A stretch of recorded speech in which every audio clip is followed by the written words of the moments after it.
saudara terkasih di dalam Tuhan Yesus Kristus, sebelum kita membaca firman Tuhan dan berefleksi bersama di minggu yang kudus dan indah ini, mari kita berdoa sebelum membaca firman Tuhan. Kita berdoa. Urapilah kami di dalam kuasa-Mu ya Kristus, hikmati kami dengan Roh Kudus-Mu. Berikanlah kami wibawa dan otoritas-Mu supaya firman-Mu yang kami dengarkan dan menjadi dasar bagi pemberitaan firman oleh hamba-Mu ini akan sungguh-sungguh dipahami, dimengerti, dan melalui kuasa dan pertolongan Roh Kudus, semua kami dimampukan untuk melakukannya supaya menjadi nyata bahwa Kristus hidup dan berkuasa atas kami. Dalam nama Yesus Tuhan, kami berdoa menyambut firman-Mu. Amin. Pembacaan kita di saat ini, Bu dan Bapak Saudara, terambil dari Kitab Kudus Perjanjian Lama, Kitab Kejadian pasal 5 ayat 1 sampai 32. Yang demikian bunyi firman Tuhan. Keturunan Adam. Inilah daftar keturunan Adam. Pada waktu manusia itu diciptakan oleh Allah, dibuatnyalah dia menurut rupa Allah. Laki-laki dan perempuan diciptakannya mereka. Ia memberkati mereka dan memberikan nama manusia kepada mereka pada waktu mereka diciptakan. Setelah Adam hidup 130 tahun, ia memperanakan seorang laki-laki menurut rupa dan gambarnya, lalu memberi nama Set kepadanya. Umur Adam setelah memperanakan Set 800 tahun, dan ia memperanakan anak laki-laki dan perempuan. Jadi Adam mencapai umur 930 tahun, lalu ia mati. Setelah Set hidup 105 tahun, ia memperanakan Enos, dan Set masih hidup 807 tahun setelah ia memperanakan Enos, dan ia memperanakan anak-anak lelaki dan perempuan. Jadi Set mencapai umur 912 tahun, lalu ia mati. Setelah Enos hidup 90 tahun, ia memperanakan Kenan, dan Enos masih hidup 815 tahun setelah ia memperanakan Kenan, dan ia memperanakan anak-anak lelaki dan perempuan. Jadi Enos mencapai umur 905 tahun, lalu ia mati. Setelah Kenan hidup 70 tahun, ia memperanakan Mahalael, dan Kenan masih hidup 840 tahun setelah ia memperanakan Mahalael, dan ia memperanakan anak-anak lelaki dan perempuan. Jadi Kenan mencapai umur 910 tahun, lalu ia mati. Setelah Mahalaleel hidup 65 tahun, ia memperanakan Yered, dan Mahalaleel masih hidup 830 tahun setelah ia memperanakan Yared, dan ia memperanakan anak-anak lelaki dan perempuan. Jadi Mahalaleel mencapai umur 895 tahun, lalu ia mati. Setelah Yared hidup 162 tahun, ia memperanakan Henok, dan Yared masih hidup 800 tahun setelah ia memperanakan Henok, dan ia memperanakan anak-anak lelaki dan perempuan. Jadi Yared mencapai umur 962 tahun, lalu ia mati. Setelah Henok hidup 65 tahun, ia memperanakan Metusalah, dan Henok hidup bergaul dengan Allah selama 300 tahun lagi setelah ia memperanakan Metusalah, dan ia memperanakan anak-anak lelaki dan perempuan. Jadi Henok mencapai umur 365 tahun, dan Henok hidup bergaul dengan Allah, lalu ia tidak ada lagi sebab ia telah diangkat oleh Allah. Setelah Metusalah hidup 187 tahun, ia memperanakan Lamek, dan Metusalah masih hidup 782 tahun setelah ia memperanakan Lamek, dan ia memperanakan anak-anak lelaki dan perempuan.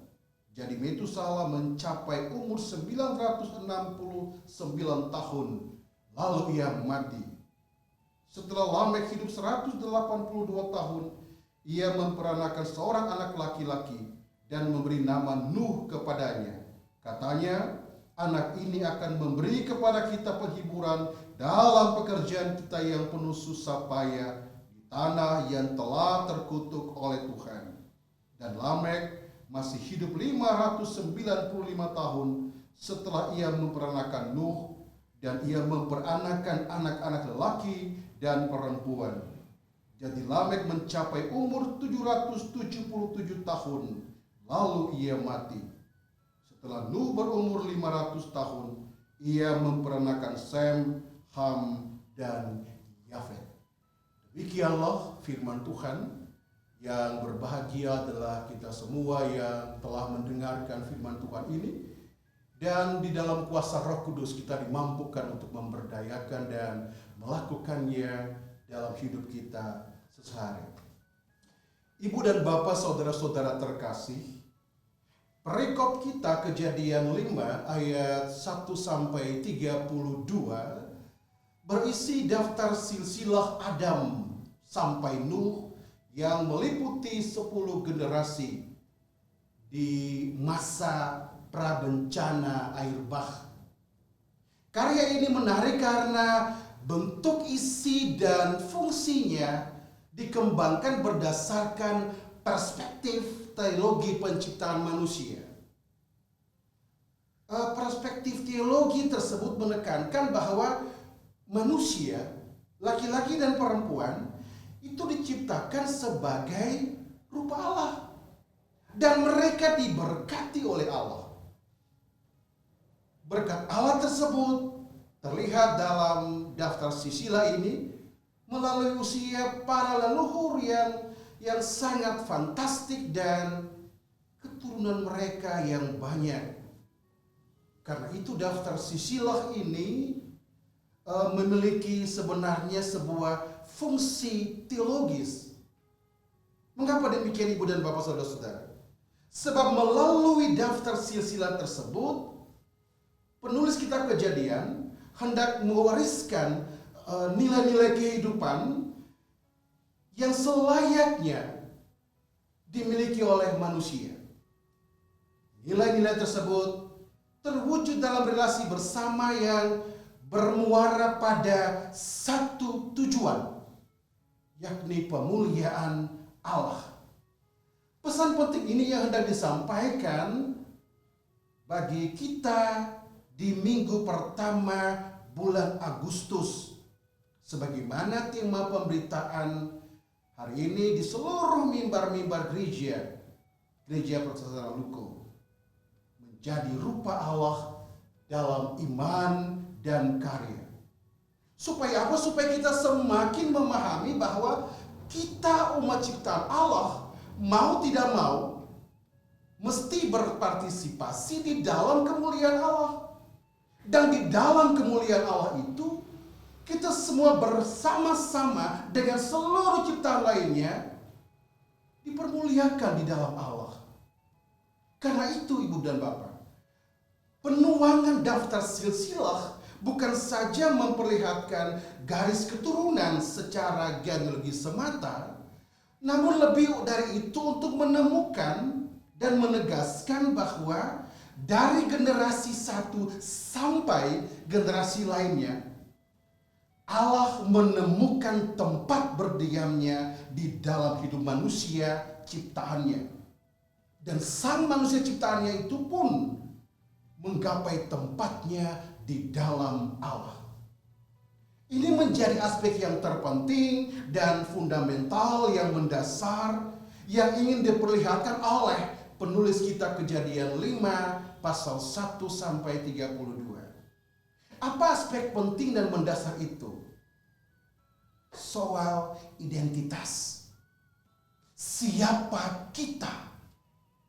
Artinya bahwa penulis kitab Kejadian pasal 5 ayat 1 sampai 32 hendak memperlihatkan bahwa kita sebagai umat Allah haruslah menyadari bahwa identitas kita berasal dari Allah. Karena itu mari kita perhatikan ayat 1 dan ayat 3. Ayat 1 menulisnya begini. Kita baca. Inilah daftar keturunan Adam pada waktu manusia itu diciptakan oleh Allah. Dibuatnyalah dia menurut rupa Allah. Lalu ayat yang kelima dibilang begini. Setelah Adam hidup 130 tahun, ia memperanakan seorang laki-laki menurut rupa dan gambarnya. Bapak Ibu perhatikan kata menurut rupa dan gambarnya yang diulang selama 2 kali di ayat 1 dan ayat 5. Sebab itu menjadi kata kunci penting dari pandangan teologis penulis kitab Kejadian. Sebenarnya begini, jika ada yang bertanya, siapa Anda? Siapa kita? Maka jawabannya adalah kita serupa dan segambar dengan Allah. Aspek penting itu yang mau diperlihatkan oleh penulis kitab Kejadian tentang siapa kita. Kita adalah umatnya. Adalah orang-orang yang diciptakan dan dikenakan rupa dan gambar Allah. Karena itu Allah sangat mengasihi. Identitas kita berasal dari Allah. Dan ini yang menjadi penegasan penulis kitab Kejadian. So itu mari kita klaim bahwa identitas kita tidak ditentukan oleh apa yang kita miliki, entah itu uang, pangkat, harta, jabatan, dan sebagainya. Tidak pula ditentukan oleh apa yang bisa kita lakukan. Tidak pula ditentukan oleh apa yang orang katakan tentang kita. Tetapi bagi penulis Kejadian pasal 5, kita adalah rupa Allah. Perspektif tentang soal identitas ini, Ibu Bapak Saudara sekalian, itu sangat kental di dalam cerita yang sangat lazim telah kita ketahui. Pencobaan Tuhan Yesus di bukit. Ada 3 kali Yesus diuji dan dicobai. Cobaan pertama apa? Ubah batu menjadi roti. Iblis sangat smart, pintar. Ia berkata kepada Yesus, jika engkau, ini soal identitas, jika engkau anak Allah, ubah batu ini menjadi roti. Jadi pertanyaan itu untuk mengiring opini bahwa dirimu adalah apa yang engkau bisa lakukan. Dan ini banyak sekali terjadi saat ini sebab dunia dewasa ini diisi oleh orang-orang dengan cara berpikir seperti itu. Kalau beta bisa lakukan ini, bisa berprestasi, bisa hebat, ada piagam, ada sertifikat, ada piala, wow, macam-macam. Beta lebih hebat dari orang lain. Jadi identitas itu ditentukan oleh apa yang bisa kita lakukan. Yang kedua, Ibu Bapak, apa yang lakukan iblis? Yesus dibawa ke puncak gunung. Dan iblis kemudian berkata kepada Yesus, lihatlah itu Yesus, sembahlah aku dan kamu akan memiliki semua itu. Kadang orang berpikir juga bahwa kalau beta punya sesuatu, kalau beta punya ini, kalau beta punya itu, beta pasti bisa bikin apa saja, apapun, segalanya. Jadi ketika kita memperlakukan orang lain dari apakah orang itu punya atau tidak punya, yang punya di depan, yang tidak punya di belakang, yang punya disapa dengan ramah dan sopan, yang saya punya di belakang saja. Jadi identitas ditentukan oleh apa yang kamu miliki. Yang ketiga, ketika Yesus kemudian dibawa ke bumbungan bait Allah Dan saat itu di dewasa itu setiap hari itu bait Allah penuh dengan orang banyak.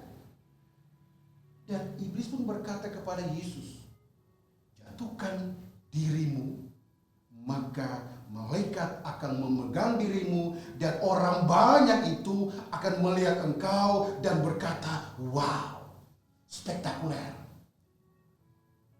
Identitas kita adalah apa yang orang lain katakan tentang kita. Kalau orang lain bilang kita hebat, kita hebat. Kalau orang lain bilang kita luar biasa, maka kita luar biasa. Tapi kalau orang lain bilang kita payah, maka kita payah. Identitas itu ditekankan atau terjadi karena apa yang orang bilang tentang kita. Tetapi Yesus menangkal semua itu, ibu dan bapak, dan ia berkata apa? Nyala engkau. Kenapa Yesus berhasil menangkalnya? Sebab sesaat sebelum Yesus dicobai, ada sebuah peristiwa yang menentukan identitasnya. Apa peristiwa itu? Pembaptisan. Di momen pembaptisan itu, Sang Bapa berkata kepada Yesus, engkau adalah anakku yang kukasihi, dan kepadamulah aku berkenan. Yesus identitasnya adalah anak Allah yang dia kasihi. Dan dia klaim itu. Sebab itu kita yakin juga dan kita ajak ketong juga untuk mari ketong klaim dalam hati kita bahwa identitas kita bukan ditentukan oleh apa yang orang lain katakan tentang kita. Tetapi identitas kita itu ditentukan oleh apa yang Allah katakan tentang kita. Bukan oleh apa yang kita punyai atau apa yang tidak kita punyai. Bukan oleh apa yang kita miliki atau apa yang tidak kita miliki. Bukan pada apa yang mampu kita lakukan atau yang tidak mampu kita lakukan. Bukan juga pada apa yang orang katakan tentang kita. Tetapi pesan sederhana ialah, dan harus ketong hayati sungguh-sungguh, bahwa identitas kita ditentukan oleh Allah. Mengapa ibu dan bapak? Sebab kita adalah serupa dan segambar dengan Allah. Penulis kitab Kejadian memberi penekanan teologis di sini bahwa identitas Adam adalah serupa dengan Allah. Bahwa Adam dalam hakikatnya sebagai rupa Allah telah terlibat secara aktif dan kreatif dalam karya-karya penciptaan oleh Allah yang terus berlangsung melalui keturunan yang dihasilkannya. Lalu dalam keterlibatan tersebut, rupa Allah diwariskan kepada Set dan generasi penerus selanjutnya. Dengan demikian, hakikat dirinya sebagai rupa Allah bukan hanya menjadi hak istimewa dari Adam, nama diri leluhur pertama manusia, tetapi juga anak-anak cucu Adam di sepanjang generasi sesudahnya. Selanjutnya, termasuk juga mungkin kita. Disinilah fungsi silsilah tidak hanya mempertegas ikatan genealogi semata, tetapi dia menjadi sarana pewarisan nilai hidup, values of life, yang memungkinkan generasi kemudian tidak hanya memahami asal usulnya, tetapi juga memahami, mewujudkan dan menghayati hakikat dirinya sebagai manusia yang diciptakan Allah serupa dan segambar itu. Kita berpikir ibu dan bapak, nilai-nilai penting ini yang sangat tertanam dan mengental kuat di dalam kehidupan kita orang Maluku, yang sangat menjunjung tinggi pola kekerabatan dalam perspektif cinta kasih Tuhan. hidup adik kakak, orang bersaudara, pela gandong, juga ada gium potong di kuku, rasa di daging, dan sebagainya. Nilai kultural itu sangat termeterai dalam setiap pribadi, lalu ke marga, kemudian ke soa mata rumah, lalu membentuk satu komunitas bersama yang ujung-ujungnya berupaya menghadirkan kebaikan dan sejahtera bersama di dalam cinta kasih Allah. Dan ini juga yang mau penulis kitab Kejadian tunjukkan, bahwa dalam satu totalitas sebagai umat Allah itu semua di dalam Allah dan Allah di dalam semua. Karena itu pesan pentingnya yang harus kita sematkan dalam hidup kita adalah, sekali lagi, jangan ketemu lupa bahwa kita, Bapak Ibu dan saudara-saudara semua itu serupa dan segambar dengan Allah. Dan karena itu kita mesti mewujudkan identitas kita itu dalam iman dan karya-karya hidup kita sehari. Ini yang harus kita lekatkan dan kita meteraikan dalam hati. Tetapi dan Bapak, Saudara, apabila kita melupakan identitas kita itu, maka kalau kita baca sampai ayat ke-6 tentang kejatuhan Babel karena kesombongan dan sebagainya itu,